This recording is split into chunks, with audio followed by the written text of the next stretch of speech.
Hello and welcome. I'm Patrick Curtis, your host and chief monkey, and this is the Wall Street Oasis podcast. Join me as I talk to some of the community's most successful and inspirational members to gain valuable insight into different career paths and life in general. Let's get to it. Another interesting chat with the WSO interns. If you're interested in applying to the internship, please check out the show notes. There's a link right there. Enjoy.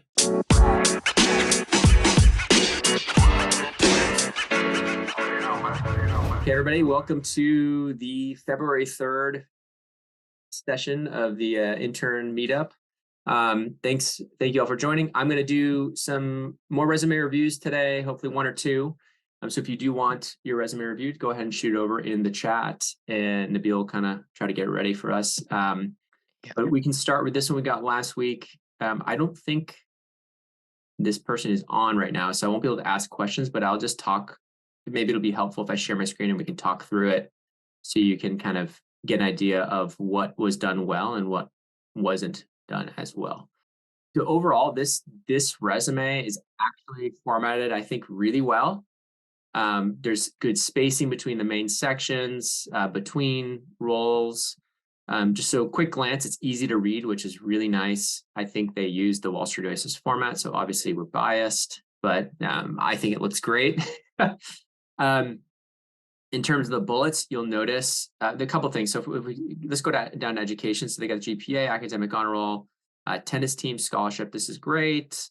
Everything looks good.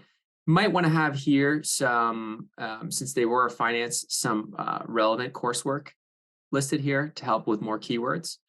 And then here, there's no GPA on the Master of Science. I don't know if that's intentional or if, in the UK or in England, if that's not done there, sometimes there's great non-disclosure, but I would probably lean on the side of including it unless it's bad. So maybe that's a little bit of a question mark on this resume. But other than that, it looks like, really impressive number 1 ranked junior tennis player in Ukraine. So obviously I would like to see not just the number 1 ranked, but how many hours per week that requires in terms of training and stuff like that, just to kind of reemphasize hard work and balance that's needed. Other things on this, the associate roles, performed audit. I would like to see, consulted with clients on accounting issues. I'd like to have more quantification here. How many clients? On accounting issues related to preparation of financial statements while ensuring the timely completion of various audit engagements. So again, just more quantification on this bullet, like this one, supervise 2 and train them on company specific procedures. That's great quantification. Up here, analyze the performance of Meta Invest Group and Meta Invest Group's Ukrainian international companies on a monthly, quarterly, semi-annual basis for further use by management and investor relations function. What's the result of this? I think we sometimes get lost in saying what we did, but not saying the results or quantifying the results. So this is great. They said, oversaw and coordinated reporting functions. Which reporting functions? 5 reporting functions. What does that mean? So maybe a little bit of detail on that, and a little bit more quantification. Again, we want to put as many numbers, as many hard facts as we can. I think this format, excellent. Quantification is in B+ here. I give format an A, bullets a B+. There is some good quantification, but it could be taken a little bit even higher. And then other than that, really excellent overall. So let's pull up another one. And while I'm pulling that up, any other questions on this specifically, or resumes in general as you're kind of working through stuff? No? Okay. Does anybody want me to go? I have a sheet as I'm pulling up here, but let me zoom out a little bit. Okay. Here we go. This is cool. This is a different one. Okay, so Ashish, you're on here, so you can maybe answer some questions. So real quick, I think overall the formatting is actually pretty nice. Some pretty cool graphical visual elements to it, which I like. I'll say it's a little crowded. I think you need to take advantage of some white space, some more white space. So in this formatting, I typically don't like dark borders because I think if you look at like a design experts, this is kind of like a way to help the eye delineate into sections. But in true like design and making things beautiful, usually you don't want to necessarily have to use this, or they should definitely be much lighter lines, because it takes away from the actual content. So what I'd love to see from you is take out this about me section to leverage the additional space to give the entire resume some air and some space. So I think Okay, so yeah, I think a lot of this is you can see my screen, right? yeah, yes. I actually like this header really nice. It doesn't take up a lot of space. I don't know what a management sophomore means. What does that mean? So it's like a business administration, management. So I'm a second year student in like bachelor's in business administration. So it's management software, a smaller word for that. Yeah, it's just a little strange. It sounds like a management soft. I've never heard of that or seen that. So, are you trying to say like you're studying management?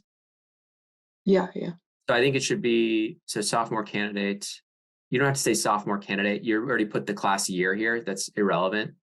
The GPA is better to have right there. Content writer at Prior Society. Maybe say what that is. Star singer of the year. What does that mean? Did you win a competition? Function volunteer. Yeah, yeah, I'm a competition. Yeah, so better to have it actually quantified in terms of like the competition rather than just say star singer because nobody knows what that means at your high school. Yes. Yeah, but I think you can save yourself a lot of space. This about me.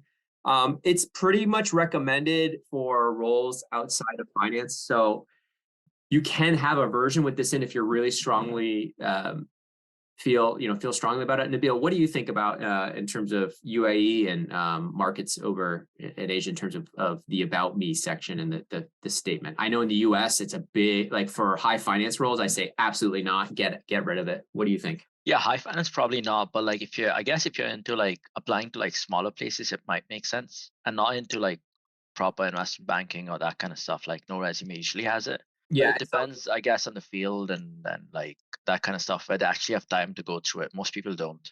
Yeah. It And goes so to the ATS and gets filtered out. yeah. And So, so yeah. Go ahead. Sorry.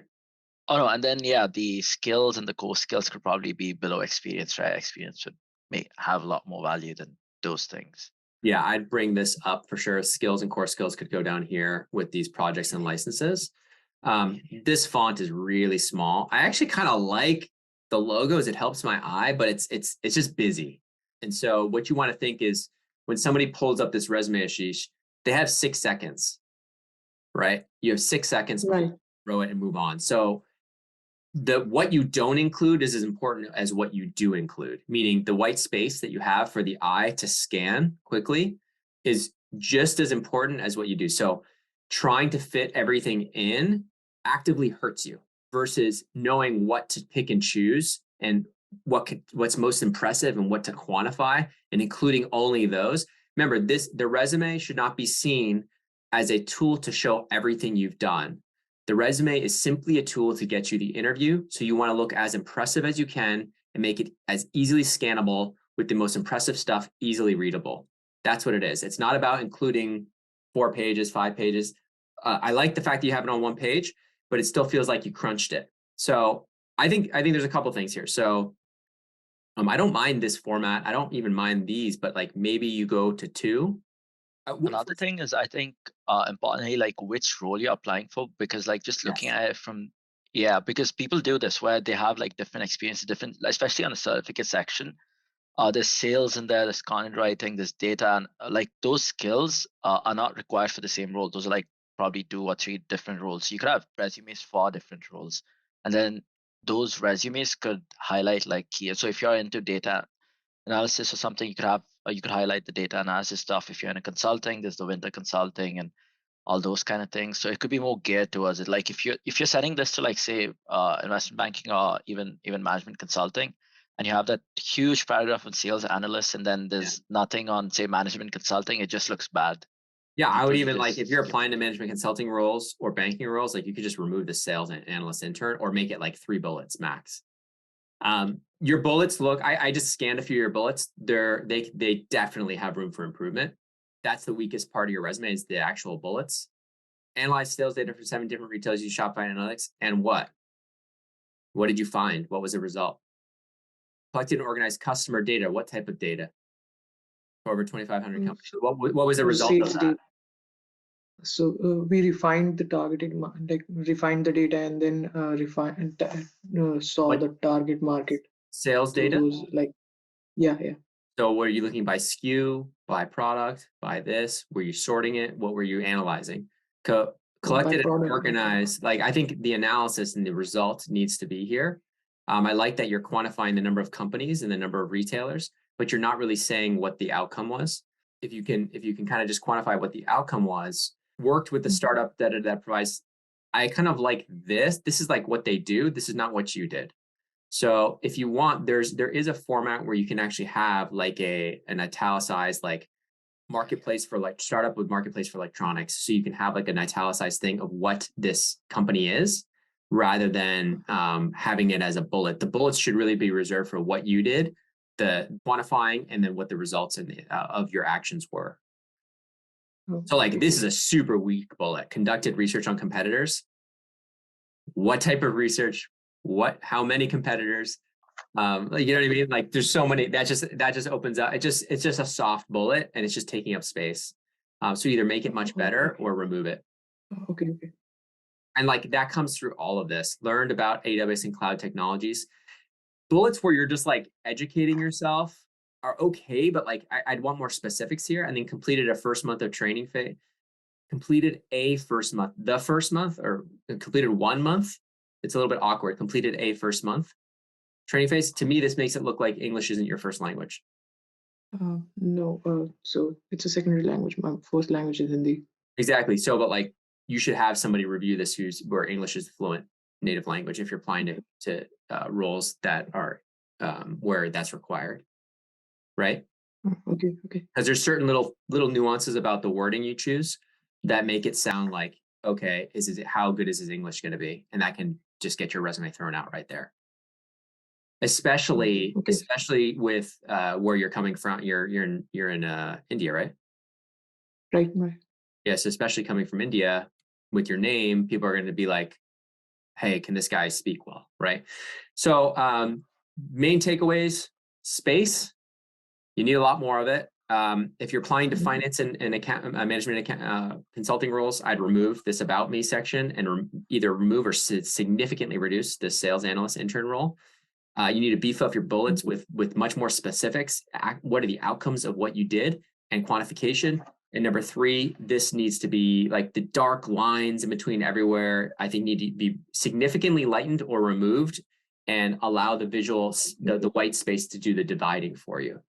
Okay. And then the other thing I'll say is what just reemphasize what Nabil said, that maybe you have 2 different versions of the resume where maybe there's, financial analyst, data analyst roles that you're applying to, where you want to really emphasize your data analytics licenses. And because there's just seemed to be a lot of data analyst stuff here, because you said, core skills, data analysis, trend research, economics, management, financial evaluation. So like that's the other thing I would just ask you. Okay. Try to maybe have 2 or 3 versions of the Once you get to 3 versions, it gets a little bit tough to keep it managed, because then you make one change in one, you're going to do it to all 3. So I like to say 2 or 3, especially if you're like, hey, these are the 2 places I'm applying. I know you're still young, you're still in school, so you're probably still exploring a little bit. But if you can kind of hone in on maybe 2 types of roles that you really want to go after, I think that'd be better. Especially if you're like saying power, if you have Power BI is one of your lower ones here, I mean, research analysis is one of your top ones. Like your best skills should probably be listed first. And I don't think Googling should be a skill. Let's listen. Okay. Like maybe put ChatGPT on there. Once you're done with this internship, hopefully you're good with ChatGPT. So welcome to the new people who joined in the middle of that resume review, Alicia, and I think maybe was it Arnav. Wanted to see anybody else have a question or want to go through. So we just did 2 quick resume reviews. If you have, if you want to do a edit on that based on the feedback we just gave you, feel free to. We can do it again. We can review an updated version next week if you want. Happy to do that. Okay, sure. But overall, actually, the 2 resumes I went through today are pretty solid. I've seen a lot worse. Seen a lot worse from the intern group before, and 2-page, 3-page resumes, formatting all over the place. So Donnie has a question. Yeah, shoot, Donnie. Hopefully. Yes, hello, how are you? Good. How are you? Good. I'm actually currently outside, so I don't have access to my CV. But I do have a quick question. Someone I know who's been applying to financial analyst positions, which is similar to what I plan to do, he told me I don't recommend having a 2-column CV as a format. Is this really a big deal in your opinion? Is this a true thing? Because based on the CVs that you've shown right now in this Zoom call, it looks very different than mine format-wise.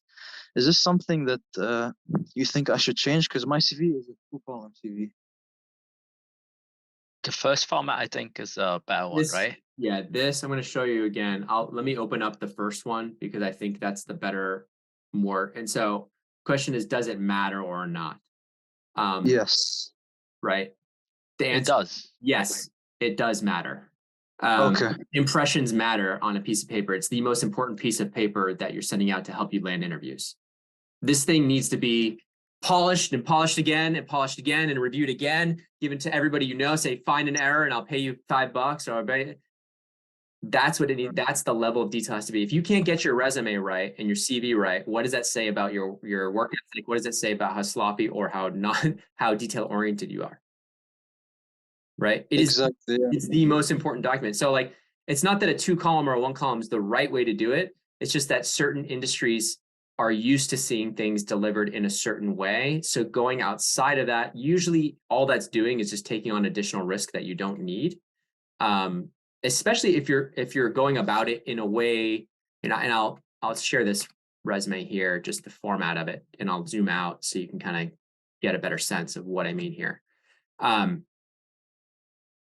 If you're doing job searching properly, you're not just dropping your resume into a bin on an online portal. You're actually talking to people, right? And you're building relationships at people that work at that company. And so let's say you have a good call, a networking call, and the person works at an investment bank or they're a financial analyst at a larger company or whatnot. And maybe their manager's a little bit older, maybe a little more conservative. Suddenly you send a CV that has all these graphics and it's like a bright yellow color and like your photos there. I know some countries they do use photos, but like your photos there, like, whatever. It's just not as professional as what they're used to seeing. You're running a huge risk that the person's just not going to pass it on and say they passed it on because they're just embarrassed to do it and they don't want to recommend you.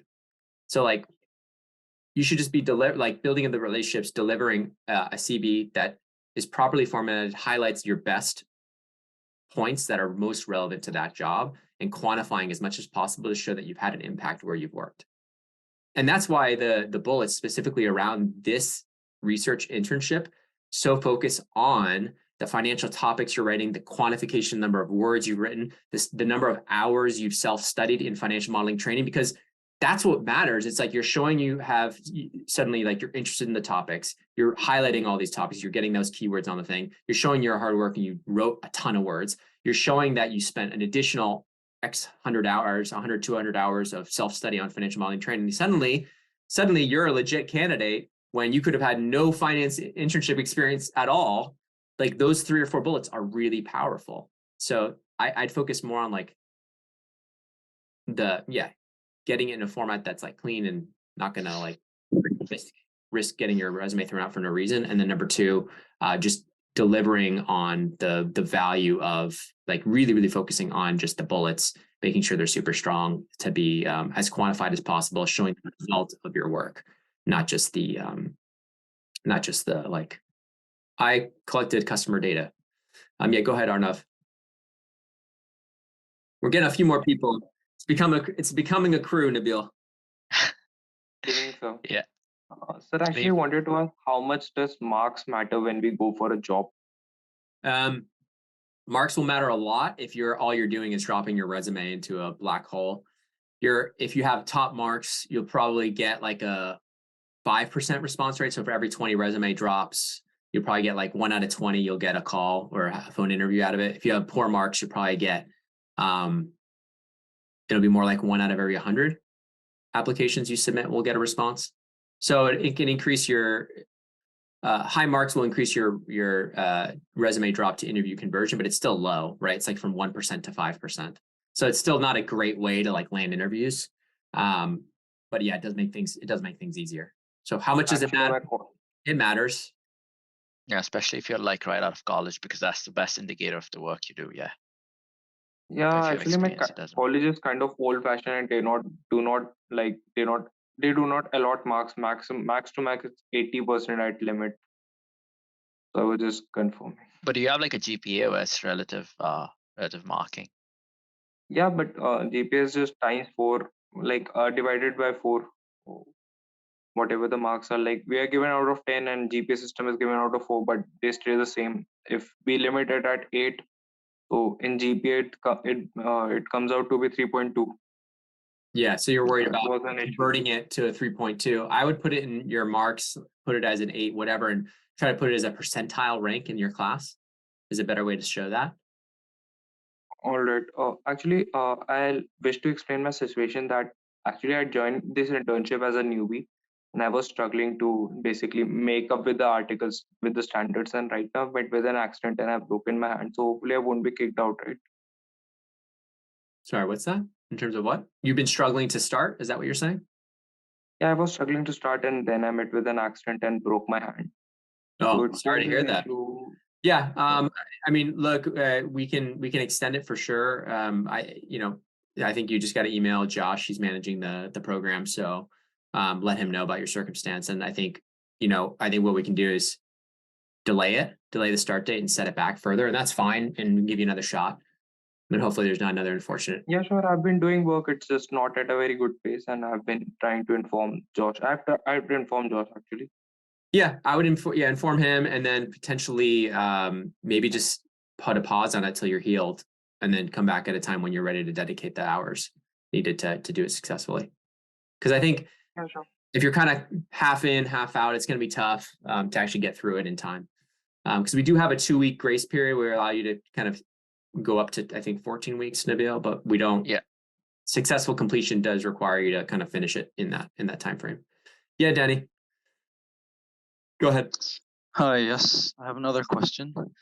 I'm kind of new, like I'm still researching about opportunities, what I want to do, but I'm pretty interested in financial analyst. And I have a question, like based on the courses you offer, for someone that doesn't have any experience in being a financial analyst, what courses would you recommend from the ones that you offer that would be great for me that I could also learn from and as well as add to my resume?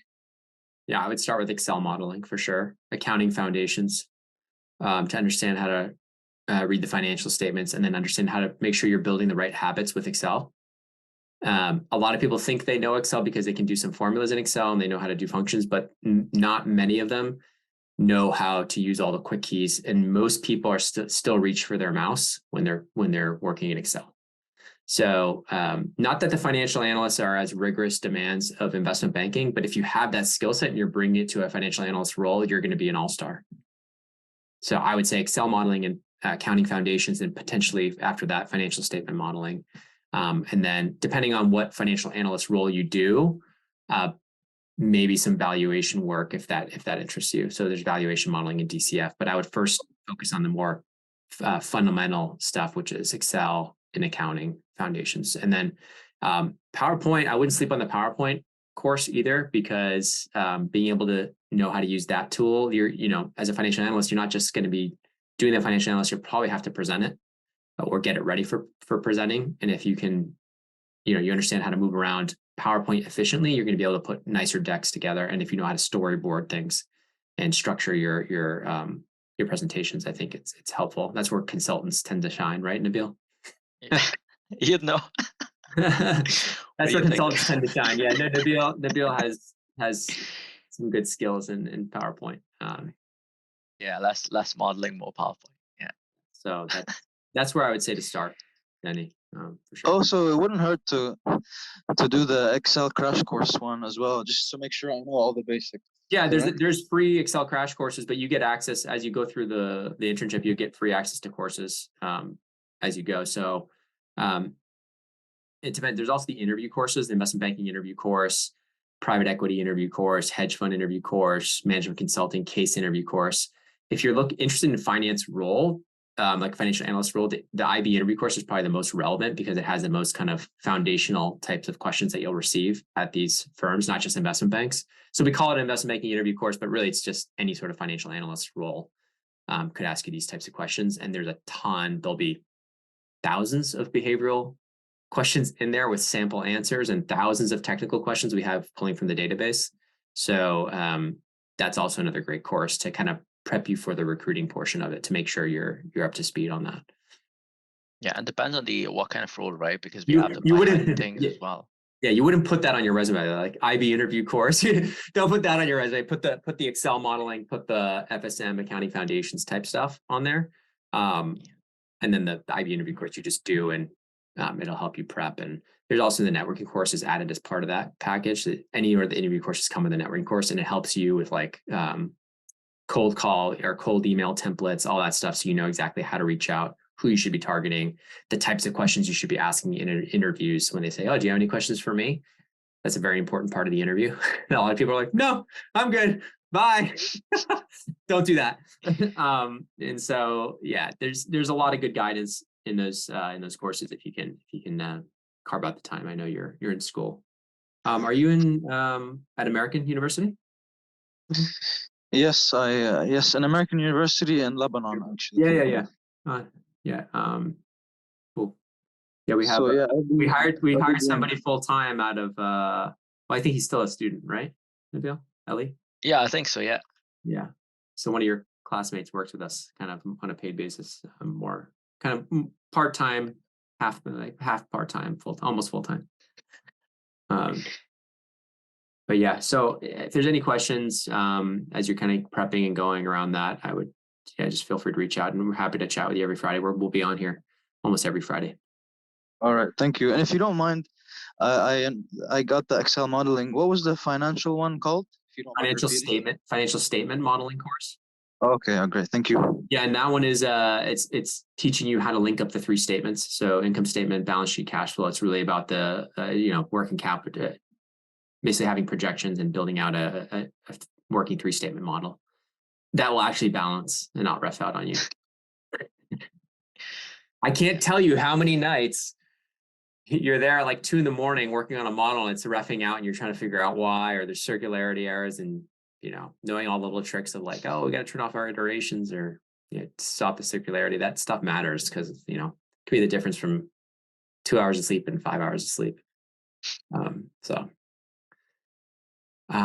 think we'll call it. I think it was a fun, power-packed session of resume reviews, and yeah, unless there's any other questions. If not, we're gonna call it. Yeah. Going once, going twice.